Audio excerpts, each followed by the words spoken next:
तर आहे ना, आज आपण खूप पारंपरिक आणि खूप सोपी रेसिपी बनवणार आहोत. ते म्हणजे न्याज ही खूप जुनी पूर्वीच्या काळापासून आलेली रेसिपी आहे. तर आज आहे ना, मी तीच रेसिपी तुमच्यासोबत इथं शेअर करणार आहे. त्याच्यासाठी ना एका पातेल्यामध्ये खोबरं तूप टाकलं, पातेलं गॅसवरती ठेवलं आणि खोबऱ्याला छान कलर येईपर्यंत छान परतून घ्यायचं. त्याच्यानंतर आहे ना, त्याच्यामध्ये पाणी टाकायचं. पाणी टाकल्यावरती ना त्याच्यामध्ये मीठ टाकायचं. आता हे मीठ, पाणी आणि तूप छान उकळी येईपर्यंत तसंच ठेवायचं. तोपर्यंत आपण इकडे आहे ना गूळ कुटून घ्यायचा.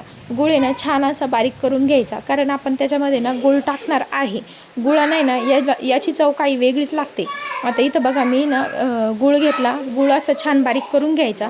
इकडं आता आपलं पाणी पण चांगलं उकळलं होतं. आता त्याच्यामध्येच आपल्याला गूळ सोडायचा आहे. तोपर्यंत आहे ना मी इकडं तांदूळ पण धुवून घेते, कारण आता पाणी उकळलं. तांदूळ पण टाकून घेऊ. तांदूळ टाकून घेतले. आता लगेच गॅसवरती पातेलं ठेवून द्यायचं आणि छान असं शिजेपर्यंत. त्याच्यानंतर आहे ना त्याच्यामध्ये गूळ टाकायचा. आता गूळ छान मिक्स करून घेऊ, म्हणजे सगळ्या तांदूळाला आहे ना गूळ असं चिपकला पाहिजे. आता त्याला थोडा वेळ शिजू द्यायचं. त्याच्यानंतर आहे ना त्याच्यामध्ये कलरची पुडी टाकायची. यानं आहे ना टेस्ट खूप छान लागते. तुम्ही एकदा तरी ही रेसिपी नक्की घरी बनवून बघा. आता बघा, छानपैकी कलर पण आला आहे आणि आपला तांदूळ पण छान शिजत आला आहे. याच्यामध्ये ना जास्त पाणी टाकायचं नाही. जेवढं आपण खिचडीला टाकतो ना तेवढंच पाणी टाकायचं. त्याच्यामुळे ना जास्त गाळाही होत नाही आणि जास्त चिकटही होत नाही. आता बघा, आपली न्याज किती छान तयार झालेली. ही रेसिपी ना तुम्ही एकदा नक्की घरी बनवून बघा.